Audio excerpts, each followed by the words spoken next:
and that's A-R-T. Last name Miller, M-I-L-L-E-R. The second person is going to be Commander Ed DeCastro. First name is E-D. Last name D-E-C-A-S-T-R-O. And then he's going to be followed by a victim's family member. And her name is Karen Kasol, and that's K-A-R-E-N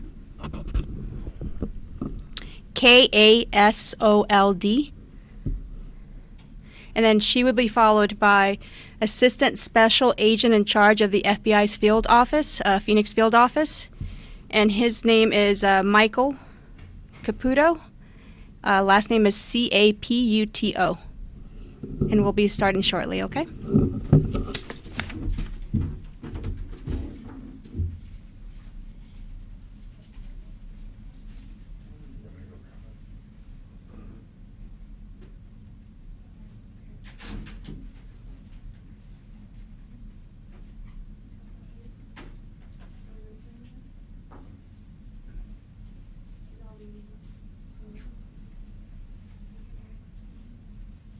Are we missing anyone yet still?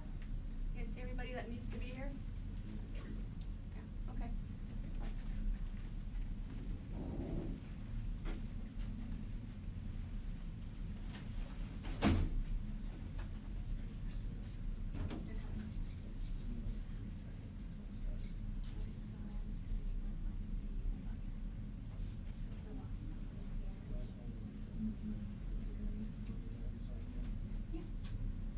Yeah, because we're going to literally just visit and then we'll just come up.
And then the victim, Karen.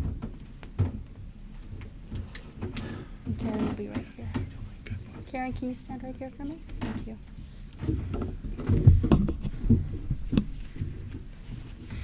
Good morning. I'm Sergeant Mercedes Fortune with the Public Affairs Bureau of the Phoenix Police Department, and that's MERCEDESFORTUNE. Today we wanted to talk to you a little bit about the arrest of Lance David Ray. Lance was arrested in connection with 3 different incidents which happened almost 20 years ago. There will be representatives behind me that will tell you a little bit about each incident. We will begin with Peoria's Chief Art Miller, who will really talk to you about the incident that began in Peoria. After Chief Miller, you will hear from Commander Ed DeCastro, who is the commander for the Violent Crimes Bureau of the Phoenix Police Department. He will address 2 of the incidents which occurred in Phoenix. After Commander DeCastro, you will hear from our victim. She is the mother of Damar. Her name is Karen Kassold. After each person provides you with a little bit of the incidents, we will allow for questions to be answered. Just keep in mind that the questions, we're going to try to answer every single question. Unfortunately, these cases are still open and they're ongoing. And I will now begin with, let me direct your attention to the screen to your left. We have included a couple of pictures of Lance David Ray. You'll see a picture from 1999 and a current picture of 2018. In those, if you could skip to the slide. These are the places of residency for Mr. Ray, and go ahead. And that is our victim, our homicide victim, Delmar. And we're also going to share an additional email with you that we want to make sure that is shared with our community in reference to wanting information and possible victims. So let me begin with Chief Miller. Thank you, Sergeant. Good morning. My name is Art Miller. It's spelled M-I-L-L-E-R. I'd like to give you a recap of what happened in July 2nd of 2000. On July 2nd, 2000, the Peoria Police Department investigated a report of a sexual assault and kidnapping involving a 14-year-old male victim in the area of 8300 block of West Thunderbird in the city of Peoria. Officers collected evidence, including DNA, during the initial investigation, but no suspects were identified at that time. In February of 2017, the Peoria Police Department was notified the DNA evidence collected and submitted from this case matched the DNA evidence in two Phoenix Police Department cases. We then began a joint investigation with the Phoenix Police Department and the FBI to reopen the cold case. Having the ability to bring the suspect to justice is tantamount in this investigation. It's important that everyone know that we are involved in an FBI task force. We have a Peoria Police Department detective assigned to that task force, and they work jointly together in solving this case and many other cases throughout the country. It is through these relationships that we're able to bring these cases to close and bring some kind of closure to the victims' families and the victims themselves. Thank you very much.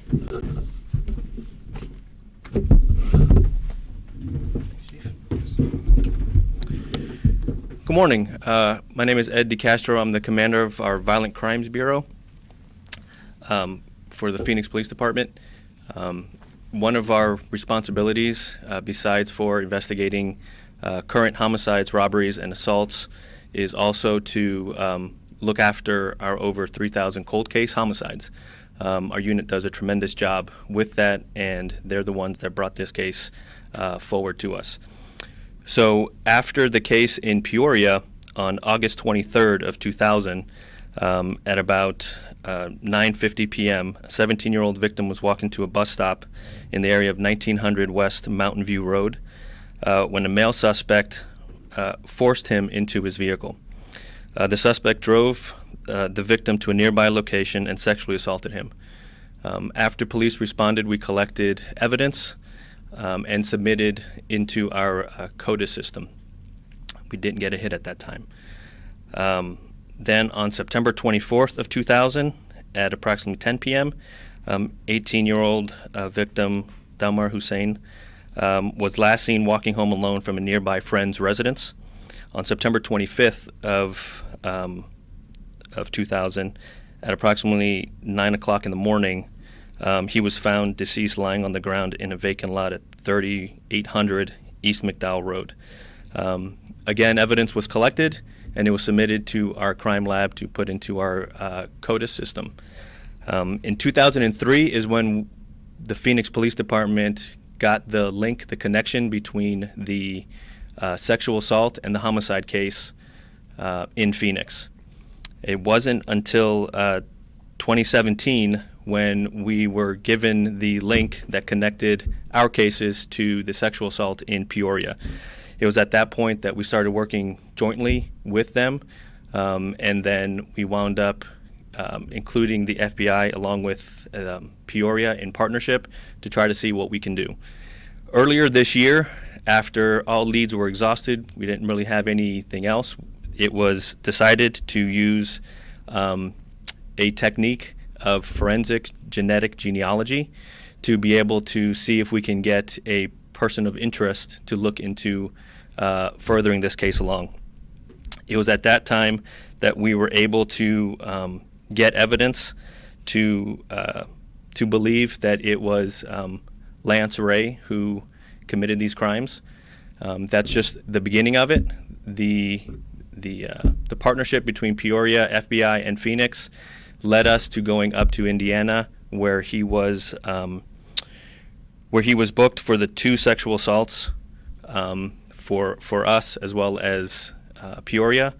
And then on October 28th of this year is when he was booked for the 2 sexual assaults. And then December 27th, just a few days ago, charges were submitted for the homicide on Delmar Hussein. The joint effort, the partnerships between us, Peoria, and the FBI has been invaluable in this case. Without them, we wouldn't have been able to get to where we are. And I'd like to also commend our cold case team. Although it is a team that creates these cases and works together, there are certain people that spearhead this to get it through. And so I know Detective Cervantes and Sergeant Hillman have been true believers in making sure that all these cold cases get solved for the victims and their families. So I'd like to thank everybody for their true hard work on this. Now I have the honor of introducing Delmar Hussein's mother to come speak, Karen Castle. I am very humble and grateful to be here today. I never thought this day was going to happen, and I know that there was a lot of work done by the FBI and Peoria Police Department, but I am also so proud that the police department that I worked for 8.5 years was the one that was able to bring Delmar's killer to justice, and I really do love the team that worked on this case for me, for everybody that loved Delmar. I just want to say a couple of things about Delmar. Delmar was the oldest of my 7 children. I had 1 child born on each different day of the week. Delmar was my Saturday's child.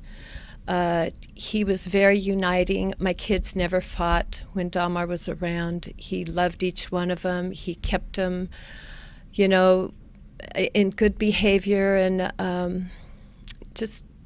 I called him my right-hand man. The kids didn't really have a father in either of the 2 marriages I had to speak of, and Delmar kept everybody on the straight and narrow. So once I lost him, my family pretty much fell apart. Delmar left behind a 1-year-old sister and a 3-year-old brother that never got to meet him.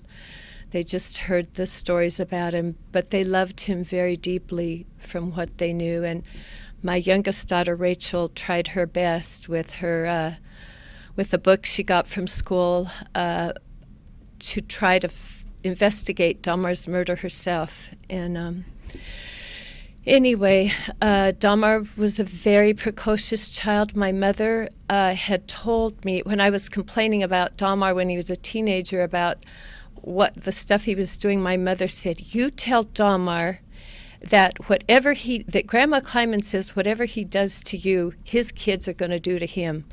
So I got Delmar on the phone and I said, "Delmar, Grandma Kleiman says whatever you do to me, your kids are going to do to you."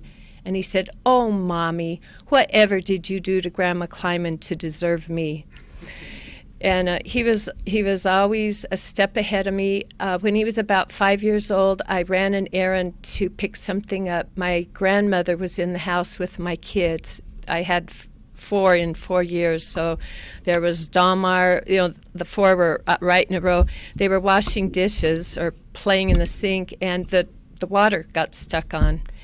And Delmar walked right into my grandmother, told her the water wouldn't shut off. He had memorized the name of the plumber that was on the ads on television, told her he could call for her to get the water taken care of. So he was very intelligent, very precocious. I used to send him into the pharmacy to pick up the prescriptions. He'd sign off for them and bring them back out, so I didn't have to take 3 other kids out of the car to go get them. So anyway, he was worshipped by my other kids, and I dearly miss him. It was very hard for most of these years to even see a picture of him without crying. But I'll tell you one more thing. I had a psychic tell me that Dahmer had contacted her and wanted to get a message to me, and he just wanted me to know that his work right now is as my protector. And it made me so happy to know that. Thank you. Sneak right here. Yeah, thank you, Karen. That's Karen. You're the reason we do what we do. Yeah. So, hello everybody. My name is Mike Caputo. It's CAPUTO. I'm the Assistant Special Agent in charge here for the state of Arizona, overseeing all of our criminal programs. And I'm going to make some brief comments today about our role related to this matter. So. First and foremost, I want to say that our thoughts are definitely with the victims of all these violent crimes, as well as with all their families and friends. I want to echo a little bit of what's already been said, both by Chief Miller and by Commander DeCastro. First of all, I want to give thanks to all the partners standing with me, as this was truly a collaborative effort on which we utilized all of our resources and expertise to identify and ultimately arrest this subject.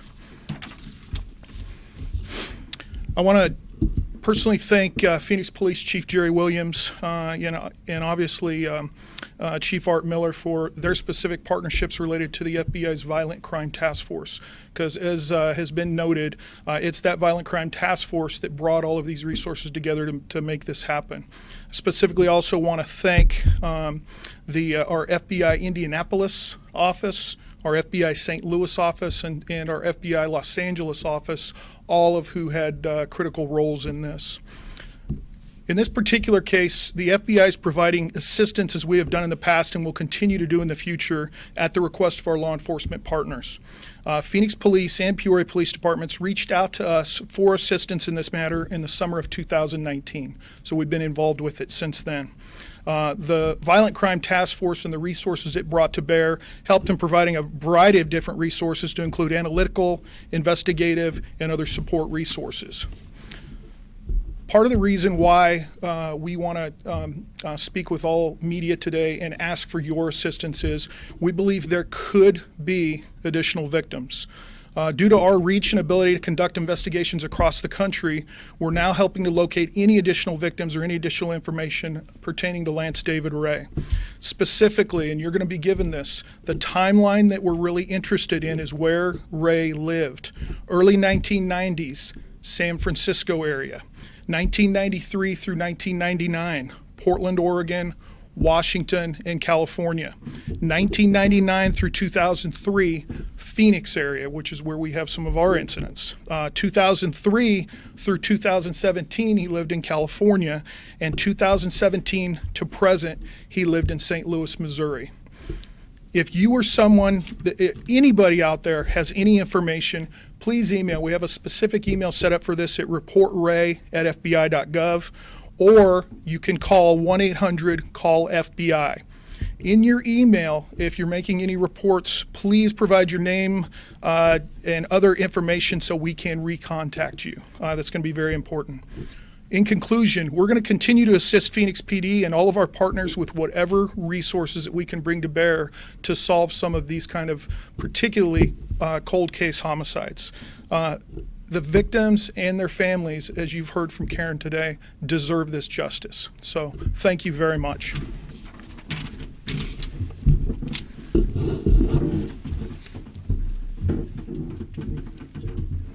All right, thank you very much. We're going to open it up for a few questions. If you have questions for a specific person, just, again, please call them by name.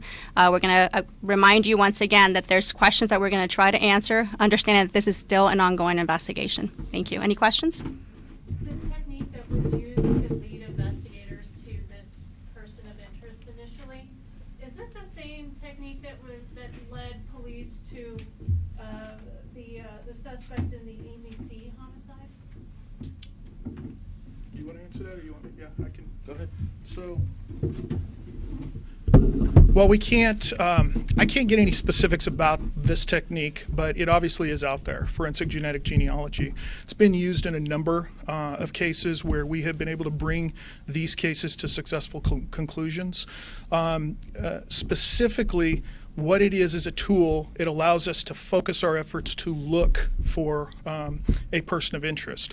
Once we identify that person of interest, then it's on us and it's on the police departments and it's on the detectives to build that evidence to bring that case further. The technique in and of itself isn't all the evidence that we need. It's a pointer for us, and we use it as a tool. So. Can you kind of describe even generically how it works? As you guys had collected DNA from those scenes in the year 2000, and so does it help come up with some kind of outline or genetic profile of the person you might be looking for? The answers are partially yes to all of that, but the answer is techniques that existed in 2000. What we're using today, none of it existed back then. What we're able to do, and I think it comes from an understanding more of how DNA works, what DNA is, and taking it to different levels for potential identification. So in a nutshell, that's what we're talking about.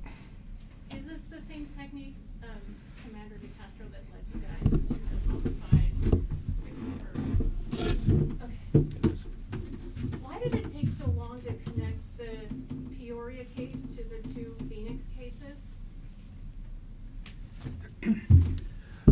So again, just kind of piggyback on what Mike had said, and that is the technology and information that's available today was not available back in 2000. So I was giving examples of how evidence over the years, over the decades, have been kept because of we don't know what the future holds for us as far as science and whatnot. Especially DNA was a game changer in law enforcement.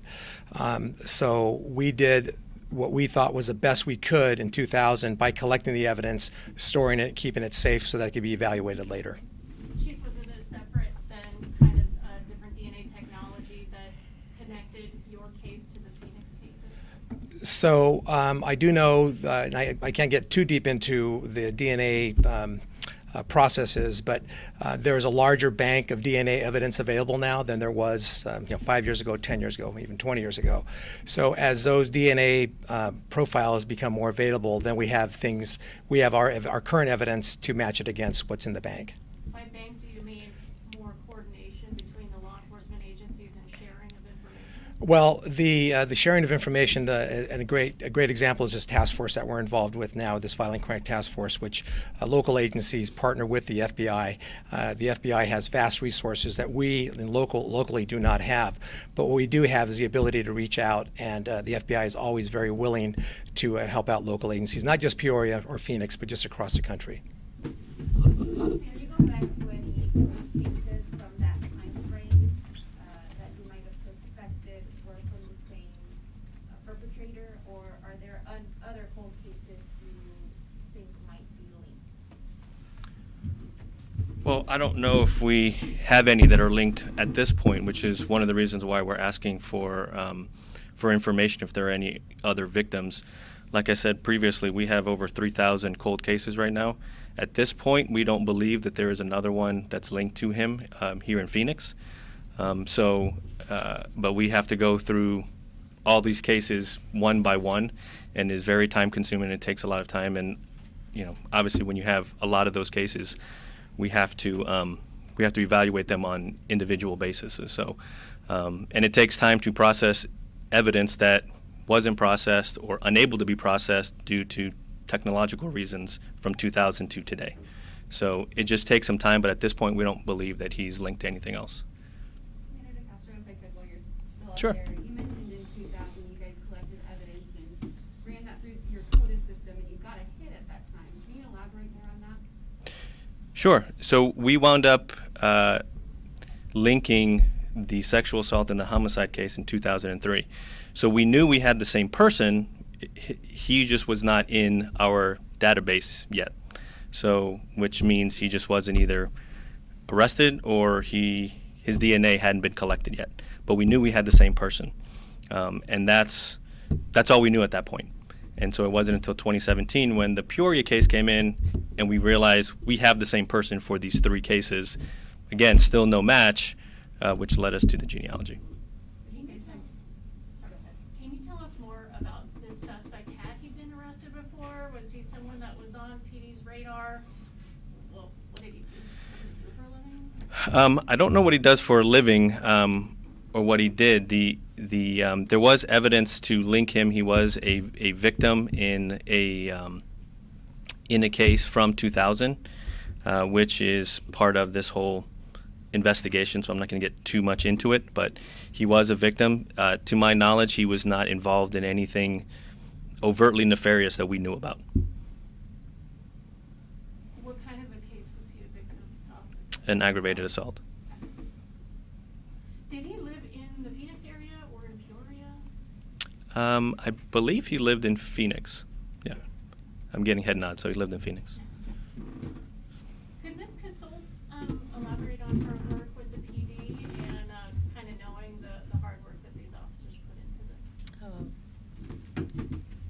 Well, I was in the Communications Bureau as a 911 operator for about 8.5 years in 2 different time periods.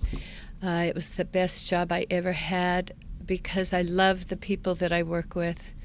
Those people, even the ones I'm not in contact with anymore, are still very deep in my heart. I loved all of them. And I'm very grateful to Verlene Anneman, who retired after 20 years in communications, to be here to support me. She was my trainer the second time I went through. And I have a lot of love and admiration for Phoenix Police. It's my police department no matter where I live. And I'm just very grateful that they're the ones that found the killer. And all my hours working here were the happiest working hours of my life. I did go on to be an international flight attendant, which I dearly loved, but nothing was the satisfaction that I got from working here. And I truly consider law enforcement my family. You know, I still feel part of this family, even though I'm not currently employed. It's my family. And unfortunately, after I lost Damar was the one that kept the rest of my kids. You know, they looked up to him, they followed him. And after he was gone, my other kids went to the other side of the law and broke my heart. So I'm not in contact with any of them. So... Is this arrest a sense of relief or? Oh, yes, it is. I never thought it would happen, so I got used to just living with numbness. I just didn't even know I was so numb. I had no, it was such a shock in the beginning. I never even got over the shock that I lost him. And I think I've just been living all this time with shock and numbness and just assuming that I would never know the answer because they're so hard to get these resolutions. And it was the biggest surprise of my life when she called me and told me that they had somebody they thought, and I still put it out of my mind because I did not want to get disappointed.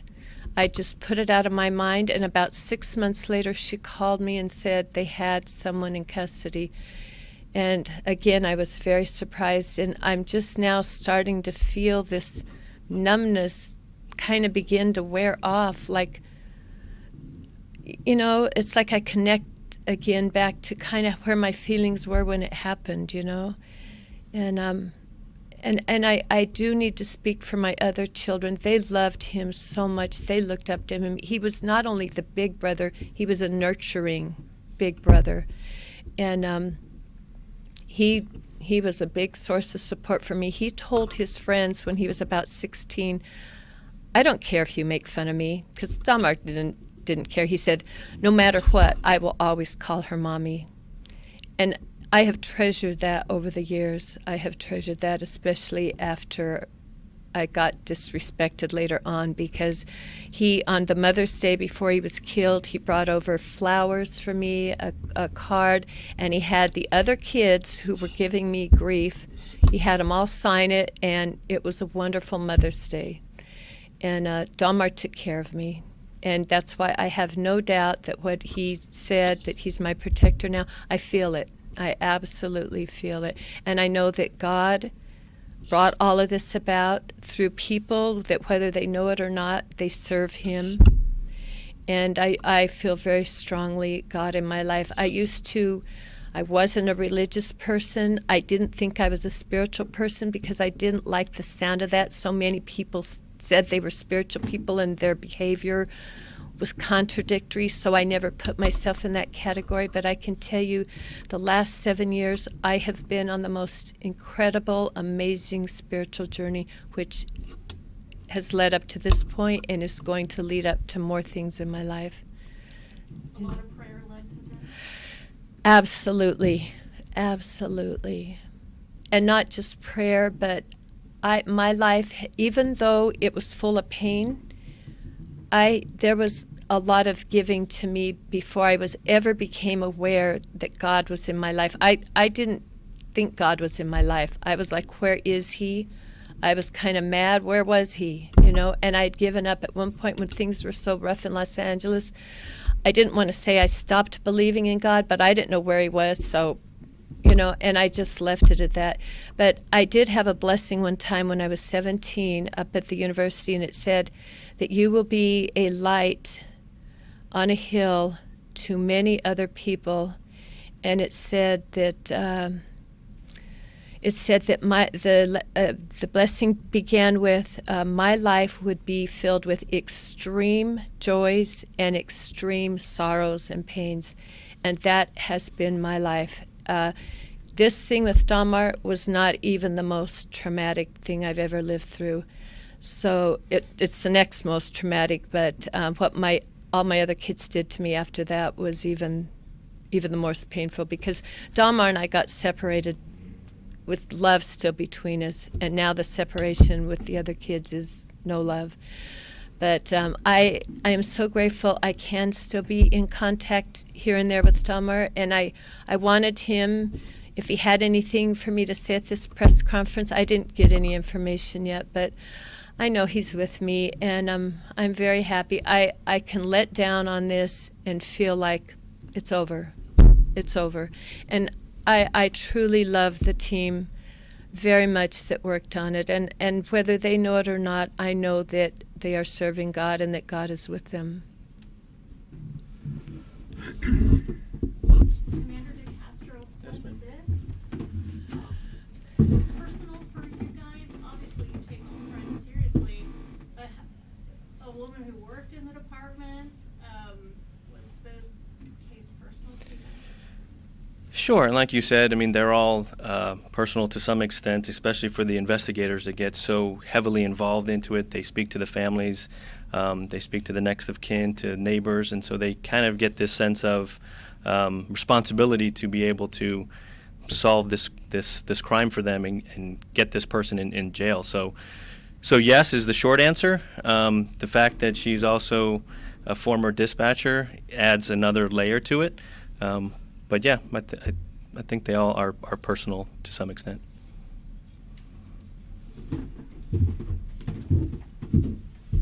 All right.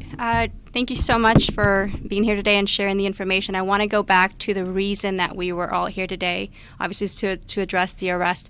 But please, we want to make sure if you have any information at all, if you are a victim, please send an email to reportray@fbi.gov or call at 1-800-CALL-FBI.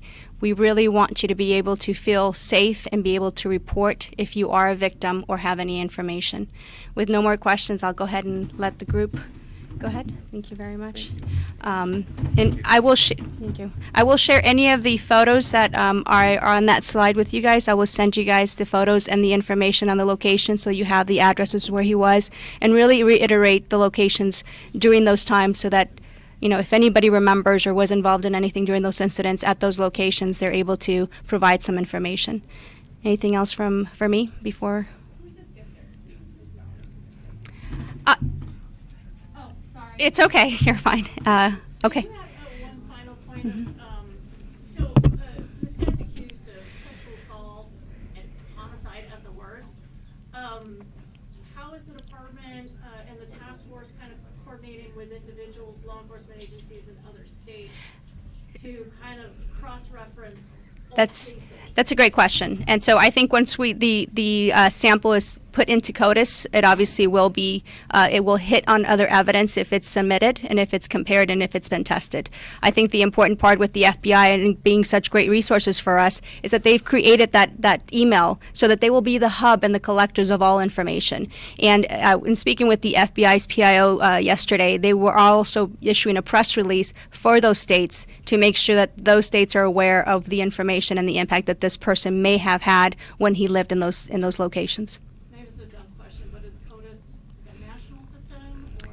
It is. It is a national system for any evidence related to violent crimes that's goes into that system. And once that sample is in that system, then it can match any potential evidence within the country.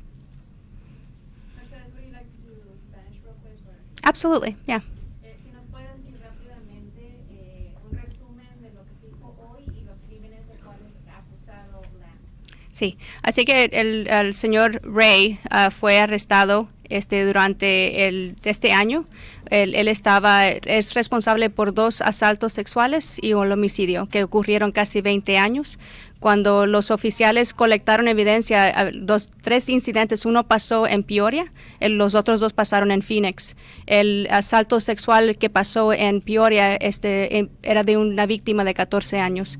Yo creo que lo más interesante de lo que ha hecho Ray es que sus víctimas eran hombres.